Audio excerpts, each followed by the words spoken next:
Thank you, Madam Deputy Speaker. Of course, those of us on this side of the House welcome this bill and support the clarification in fire safety law that it brings. In the wake of the terrible Grenfell Tower tragedy, which will stay etched in our minds despite the passing of time, it's so important that building owners take responsibility for managing and reducing the risk of fire.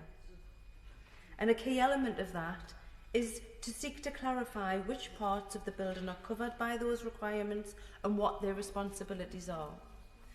So why does this bill feel like such a missed opportunity? Well, it's partly the amount of time that it's taken for us to get to this point, as my honourable friend, the member for Croydon Central, has outlined. Back in October 2019, the government pledged to implement the Grenfell Inquiry's recommendations in full and without delay.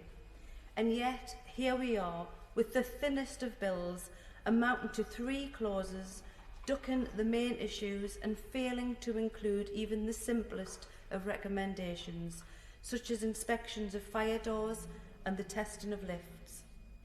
But it's also a bigger missed opportunity, precisely because the government has failed to learn the lessons. And of those, there are many, but I want to briefly focus on one. It's clear that this bill will require a massively increased level of inspection and enforcement.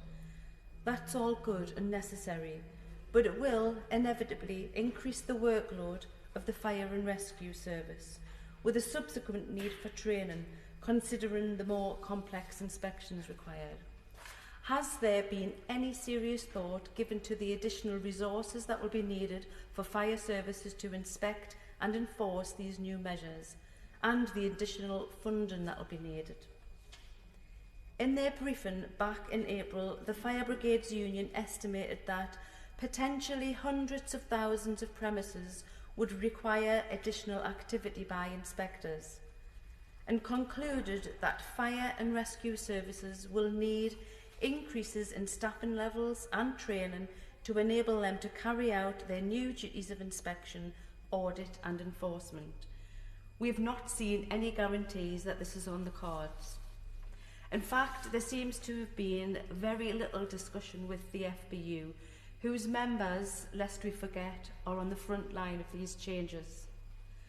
To put this in context, the fire service has seen a decade of the most damaging cuts. 1/5 of our firefighters have gone. And here's the real terrible irony: even more, 1/4 of fire safety inspectors have lost their jobs. The £20 million the government has promised to fund fire safety pales into insignificance compared to the £141.5 million cuts since 2013 in England. Government cuts mean now we have fewer firefighters, fewer fire appliances and less inspectors. All the elements we need to make sure another Grenfell doesn't happen again. Madam Deputy Speaker, I want to pay tribute to the firefighters, the support staff and all those across the service who've gone above and beyond during this pandemic. But this response lets them down and the public they serve.